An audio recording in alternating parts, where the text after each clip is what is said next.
Yes बच्चों, welcome back. तो आप सभी लोगों का स्वागत है केमिस्ट्री पाठशाला के ऑनलाइन वीडियो लेक्चर में। तो आज हम शुरू कर लेते हैं उसी का नेक्स्ट पार्ट। डबल सॉल्ट और कोऑर्डिनेशन कंपाउंड के अंदर हम डिफरेंस पढ़ रहे थे। तो क्या क्या डिफरेंस है, हम कैसे आइडेंटिफाई करें कि डबल सॉल्ट है या कोऑर्डिनेशन कंपाउंड, कैसे हम इसको डिफ्रेंशिएट करें। तो बहुत ही सिंपल तरीका है दोनों को डिफ्रेंशिएट करने का। देखो ध्यान दो, अगर कोई भी कंपाउंड अगर कोई भी कंपाउंड पानी में उसको क्या करें, डिजोल्व करें। अगर उसका हम एक्वा सॉल्यूशन बना लें, कंपाउंड को पानी में डिजोल्व करें, और अगर पानी में डिजोल्व करने से वो अपने रेस्पेक्टिव आयंस के अंदर डिसोसिएट हो जाए, अगर पानी में डिजोल्व करने से वो अपने रेस्पेक्टिव आयंस के अंदर डिसोसिएट हो जाए, किसके अंदर डिसोसिएट हो जाए, अपने रेस्पेक्टिव आयंस के अंदर डिसोसिएट हो जाए, डिसोसिएट इनटू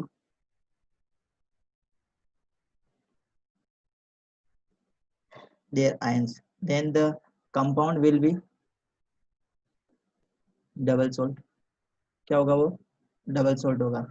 मतलब कंपाउंड को पानी में डिजोल्व करना है और अपने आयंस में डिसोसिएट हो जाए, डबल सॉल्ट होगा। अगर कोई कंपाउंड लिया हमने, कंपाउंड लिया और कंपाउंड को पानी में डालने पर भी वो अपनी मेन जो स्ट्रक्चर है उसको कभी भी तोड़ता नहीं है, वो अपनी आइडेंटिटी को कभी भूलता नहीं है, जिससे वो मिलकर बना हुआ है वो कभी भी टूटता नहीं है। पानी में जाने से वो अपने आयंस के अंदर डिसोसिएट नहीं हो पाता है, स्ट्रॉन्ग बॉन्ड बन जाता है, अपने आयंस के अंदर डिसोसिएट नहीं होता है। तो उसको हम क्या बोलेंगे? कोऑर्डिनेशन कंपाउंड कहेंगे। अब ये बात आप कितने लोगों को समझ में आ गई? समझ में आ गई तो चैट बॉक्स में लिख के मुझे बता दो कि हाँ ये हमें समझ में आ गई है, तो ताकि मैं आगे वाला पॉइंट स्टार्ट करूँ। ये पॉइंट आप सभी लोगों को समझ में आ गया तो मुझे चैट बॉक्स में लिख के बता दो। डबल सॉल्ट वाला और कोऑर्डिनेशन कंपाउंड का जो कंसेप्ट आपको समझ में आया है क्या? समझ में नहीं आया तो मैं वापस रिवाइज करवा दूंगा, बहुत सिंपल है। देखो, टेबल में भी देख के बता सकते, टेबल को भी हम देख के इसमें बहुत इजी वे में बता सकते हैं, कोई इसमें कोई खास बहुत बड़ी बात नहीं है, वो सिंपल है ये।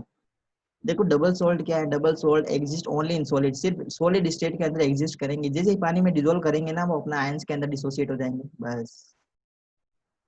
And dissociate into ions in aqueous solution. ठीक है। कोऑर्डिनेट कंपाउंड सिर्फ सॉलिड के अंदर एग्जिस्ट करते हैं और साथ में उसको पानी में डिसोल्व कर देंगे तो भी अपनी अपनी आइडेंटिटी को कभी भी खोते नहीं है, जिससे वो बने हुए होते हैं, कभी भी वो आयंस के अंदर डिसोसिएट नहीं होते हैं। Second, they lose their identity in solution, मतलब वो अपने आयंस के अंदर डिसोसिएट हो जाएंगे। ये कभी भी अपनी आइडेंटिटी को लूज नहीं करते हैं, वो अपने आइडेंटिटी को रिटेन रखते हैं, जिससे मिलकर बने हुए होते हैं, वो उसी फॉर्म में रहते हैं, पानी के अंदर भी वो वैसे ही पड़े रहते हैं, टूटते नहीं है कभी भी। अब यहाँ पे दिया हुआ the property of the double salt. अब ये जो डबल सोल्ट की जो प्रॉपर्टी है ना, एसेंशियली द सेम ऑफ देज ऑफ द कॉन्स्टिट्यूएंट कंपाउंड। जैसे एक हमने सोल्ट लिया है डबल सोल्ट, जैसे फेरस अमोनियम सल्फेट की हम बात करते हैं, फेरस अमोनियम सल्फेट, ये ferrous ammonium sulphate double salt है। अगर इसको पानी में डिजोल्व करते हैं, इसको अगर पानी में डिजोल्व करते हैं तो ये पानी में एफ बनाएगा, अमोनियम आयंस बनाएगा और साथ में सल्फेट के आयंस बनाएगा। मतलब ये अपने आइडेंटिटी को क्या कर दिया, इसने डिस्ट्रॉय कर दिया, ये अपने आयंस के अंदर टूट गया। लेकिन कोऑर्डिनेशन कंपाउंड कभी भी अपने आयंस के अंदर टूटता नहीं है, बस ये बात आपको ध्यान रखनी है, ये कंसेप्ट आपको समझ में आ जाएगा, ये आपको कंसेप्ट समझ में आ जाएगा। ठीक है, समझ में आ गया? बस यही लिखा हुआ है। देखो थर्ड पॉइंट में दिया, the properties of the coordination compound are different from their constituent of their constituent. मतलब जिनसे वो मिलकर बने होते हैं ना, कोऑर्डिनेशन कंपाउंड की जो प्रॉपर्टी होती है उनसे डिफरेंट होती है। जैसे निकल क्लोराइड, निकल क्लोराइड का ही एग्जांपल लेते हैं, इसको अमोनिया से रेट करवाते हैं तो हमारे पास में एक कोऑर्डिनेशन कोऑर्डिनेशन कंपाउंड बनता है, और कोऑर्डिनेशन कंपाउंड ये बनता है, ये कोऑर्डिनेशन कंपाउंड बनता है। अब इसके अंदर ये जो इसके जो मेन कंपाउंड है ना, जिससे मिलकर ये बना है, इसके अंदर इसकी कोई भी प्रॉपर्टी शो नहीं होगी, इसके अंदर इसकी अमोनिया की एक भी प्रॉपर्टी शो नहीं होगी। मतलब ये जो कंपाउंड है, ये अमोनिया की प्रॉपर्टी शो नहीं करेगा, ये निकल क्लोराइड की प्रॉपर्टी शो नहीं करेगा। कहने का मतलब ये, उसको हम बोलते हैं कोऑर्डिनेशन कंपाउंड। अब इसको पानी में डिजोल्व करेंगे ना, इसको हम गर्म पानी में डिजोल्व कर देते हैं तो ये अपने आयंस के अंदर डिसोसिएट नहीं होगा। जैसे इसको मैं पानी में डिजोल्व करूंगा तो ये सिर्फ किस में डिसोसिएट होगा, NiNH3 2+ एंड Cl नेगेटिव के अंदर डिसोसिएट होगा बस। ये वाली जो एंटिटी है ना, ये वाली, ये टूटेगा नहीं कभी भी पानी में जाकर। हाँ, अब हम कुछ सिंपल सिंपल डेफिनेशंस पढ़ लेते हैं जो हमारे कोऑर्डिनेशन कंपाउंड को सीखने में बहुत ज्यादा हेल्प करेगी। तो सबसे पहले पढ़ेंगे हम कोऑर्डिनेशन एंटिटी और कॉम्प्लेक्स आयन और कोऑर्डिनेशन एंड कोऑर्डिनेशन स्पेयर, इस सब के बारे में हम पढ़ने जा रहे हैं। तो सबसे पहले हम सीखेंगे कोऑर्डिनेशन एंटिटी क्या होती है। कोऑर्डिनेशन एंटिटी के बारे में हम सबसे पहले पढ़ लेते हैं। तो कोऑर्डिनेशन एंटिटी होती है बड़े ब्रैकेट के अंदर जो भी क्वांटिटी लिखी होगी आपको, वो उसको हम क्या बोलेंगे, कोऑर्डिनेशन एंटिटी।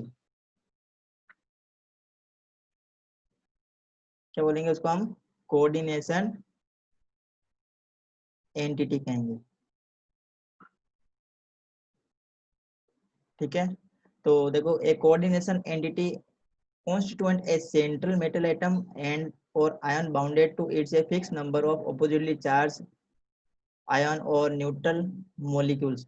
तो मतलब कोऑर्डिनेशन एंटिटी के अंदर क्या होगा, एक तो सेंट्रल मेटल एटम होगा, सेंट्रल मेटल एटम को हम CM से लिख देते हैं शॉर्ट में, और साथ में क्या होगा, लिगेंड होगा, इन दोनों के बीच में बॉन्ड बना हुआ होगा, सेंट्रल मेटल एटम होगा और लिगेंड होगा। इसको हम बोलते हैं कोऑर्डिनेशन एंटिटी। ठीक है, ये हो गया कोऑर्डिनेशन एंटिटी। अब जैसे ये एक एग्जांपल है, COCl3 bracket NH3 whole thrice, और इसके पास में बड़ा ब्रैकेट लगा दिया। तो अब ये क्या हो गया, एक कोऑर्डिनेशन एंटिटी हो गई। अब इस कोऑर्डिनेशन एंटिटी के अंदर क्या है, जो कोबाल्ट है ना, कोबाल्ट, ये 3 आयंस है, कोबाल्ट के 3 आयंस है, कोबाल्ट +3 है। हाँ, जो कोबाल्ट है ना, ये जो +3 ऑक्सीडेशन स्टेट के अंदर है, ये कौन कौन से लिगेंड से घिरा हुआ है, देखो इसको मैं यहाँ लिख देता हूँ, COCl3 ब्रैकेट में NH3, और यहाँ पे एक ब्रैकेट लगा दिया। अब ये पूरा, इसको हम बोलेंगे कोऑर्डिनेशन एंटिटी। कोऑर्डिनेशन एंटिटी में हमें क्या क्या मिलेगा, हमें मिलेंगे सेंट्रल मेटल एटम और मिलेंगे लिगेंड। अब यहाँ पे सेंट्रल मेटल एटम सिर्फ एक होगा, सिर्फ एक यहाँ पे सेंट्रल मेटल एटम है, और सेंट्रल मेटल एटम यहाँ पे क्या है, कोबाल्ट। कोबाल्ट यहाँ पे सेंट्रल मेटल एटम है। ठीक है, और ये जो लिखे हुए ना, Cl3 एंड NH3, Cl3 तो है क्लोराइड, NH3 है अमोनिया, ये दोनों क्या है बच्चों, ये लिगेंड, ये दोनों क्या है, लिगेंड है। तो दो ही होते हैं कोऑर्डिनेशन एंटिटी के अंदर चीजें, एक होती है सेंट्रल मेटल एटम और एक होते हैं लिगेंड। तो यहाँ पे लिगेंड कौन कौन से हैं, एक तो लिगेंड है क्लोराइड और एक है अमोनिया, ये दोनों क्या है, लिगेंड है। लिगेंड, लिगेंड में बार बार बोल रहा हूँ, ये वर्ड समझ में आना चाहिए आपको, लिगेंड का मतलब, लिगेंड का मतलब, लिगेंड का मतलब क्या है बच्चों, लिगेंड का मतलब है ऐसा कंपाउंड या ऐसा atom, those type of atom और कंपाउंड, वो एटम हो सकता है, वो कंपाउंड हो सकता है, या फिर वो मॉलिक्यूल हो सकता है, which is capable to donate lone pair of electron. So ligand, ligand may be atom, may be compound or may be molecule which is capable to donate lone pair of electron, उसको हम क्या कहेंगे, ligand कहते हैं। तो coordination compound में सिर्फ दो चीजें आपको ध्यान रखनी है, एक तो सेंट्रल मेटल एटम क्या है वो समझ में आना चाहिए, और लिगेंड क्या होते हैं वो समझ में आना चाहिए। तो सेंट्रल मेटल एटम हमेशा डी ब्लॉक एलिमेंट ही होंगे, 90% केसेस के अंदर डी ब्लॉक एलिमेंट ही होने वाले हैं सेंट्रल मेटल एटम में।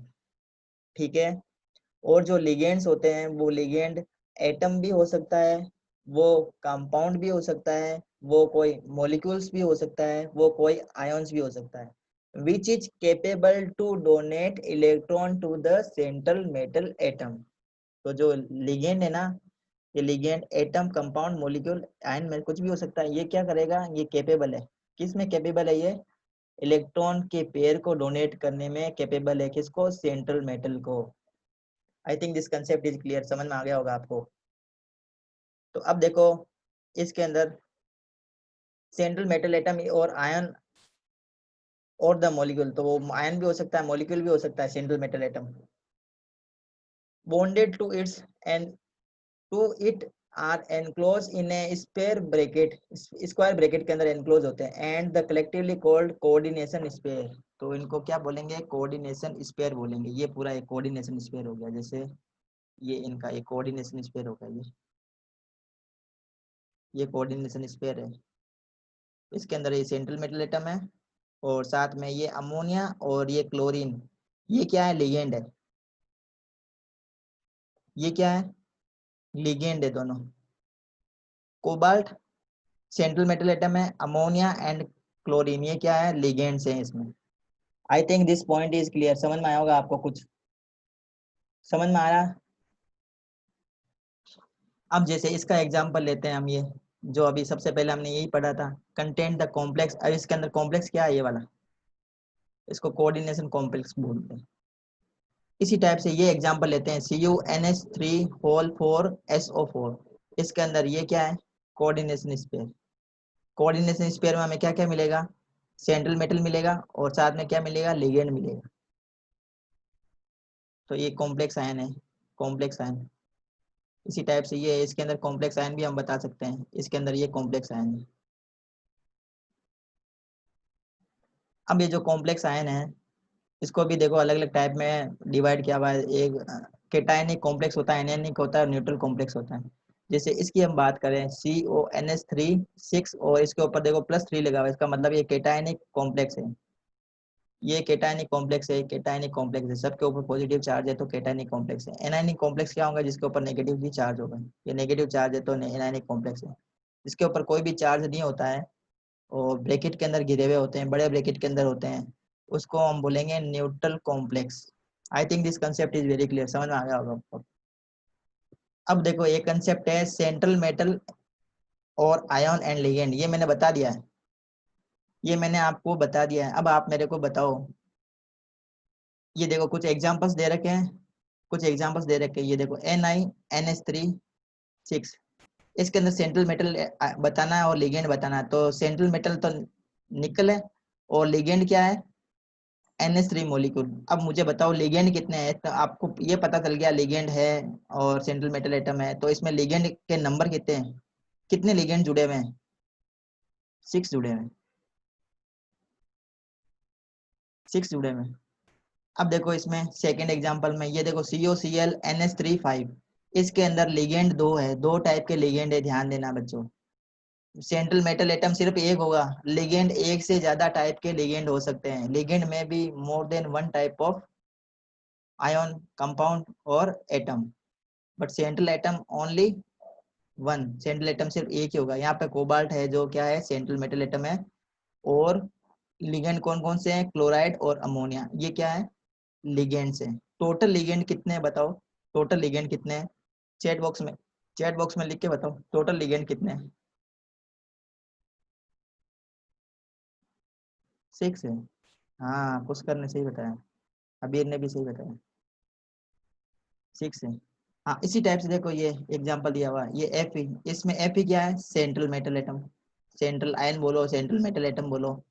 और ये जो साइनाइड है ये क्या है, लिगेंड है। कितने लिगेंड जुड़े हुए हैं, 6 लिगेंड जुड़े हुए हैं इसमें। ये देखो इस कंपाउंड के अंदर देखो, ये कोऑर्डिनेशन कंपाउंड, इसके अंदर सेंट्रल मेटल एटम कौन सा है, निकल।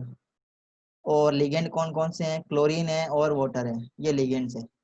अब देखो लिगेंड है ना, केटायन हो सकता है, एनायन हो सकता है और वो न्यूट्रल भी हो सकता है। देखो ये एनायन, और ये देखो, देखो जो लिगेंड है ना, वो नेगेटिवली चार्ज हो सकता है, केटायन नहीं होगा कभी भी, सॉरी, केटायन कभी भी नहीं होगा, नेगेटिवली चार्ज होगा। और न्यूट्रल भी हो सकता है। तो लिगेंड के पास में क्या खासियत होती है, लिगेंड की क्या खासियत होती है, लिगेंड की खासियत होती है कि ये लोन पेयर इलेक्ट्रॉन को डोनेट कर सकते हैं, इलेक्ट्रॉन के पेयर को ये डोनेट करने में कैपेबल होते हैं। They are capable to donate electron pair to the central metal atom and form a coordinate bond, coordinated bond, arrow से हम इसको रिप्रेजेंट करते हैं। तो अब देखो एक और बात मैं आप लोगों को बता देता हूँ, कोऑर्डिनेशन कंपाउंड में, तो ये बात आपको पता चल गई होगी, कोऑर्डिनेशन कंपाउंड में सेंट्रल मेटल और लिगेंड। सेंट्रल मेटल हमेशा क्या करेंगे, इलेक्ट्रॉन के पेयर को एक्सेप्ट करेंगे। लिगेंड्स हमेशा क्या करेंगे, इलेक्ट्रॉन के पेयर को डोनेट करेंगे। तो जो सेंट्रल मेटल होते हैं ना, ये इलेक्ट्रॉन डेफिशिएंट स्पीसीज होती है। ये क्या होती है, इलेक्ट्रॉन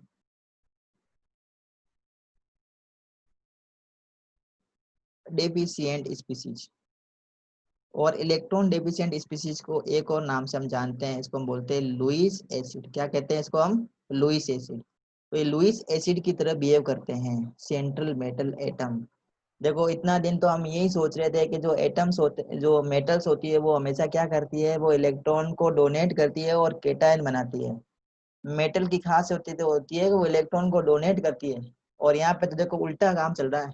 ये मेटल है, क्या कर रही है, इलेक्ट्रॉन को एक्सेप्ट कर रही है। रीजन क्या है, ये ट्रांजिशन मेटल्स है। कौन सी है ये, ट्रांजिशन मेटल, जिसके पास में डी ऑर्बिटल्स क्या होते हैं, वेकेंट होते हैं इनके पास में। डी ऑर्बिटल्स खाली पड़े रहते हैं, तो उन खाली पड़े हुए डी ऑर्बिटल्स के अंदर इलेक्ट्रॉन के पेयर आराम से आ जाते हैं। जो डोनर होते हैं ना, उनको बोलते हैं लिगेंड। डोनर को हम क्या बोलते हैं, लिगेंड कहते हैं। और ये होती है electron rich species. Electron rich species, और इलेक्ट्रॉन रिच स्पीसीज को हम क्या बोलते हैं, लुईस बेस। क्या कहते हैं इनको हम, लुईस बेस कहते हैं, Lewis base. I think this concept are very clear. आप सभी लोगों को समझ में आ चुका होगा अभी तक। समझ में आ गया ना, तो समझ में आ गया तो आज हम इतना ही पढ़ेंगे। लिगेंड के बारे में एक डेफिनेशन पढ़ लेते हैं।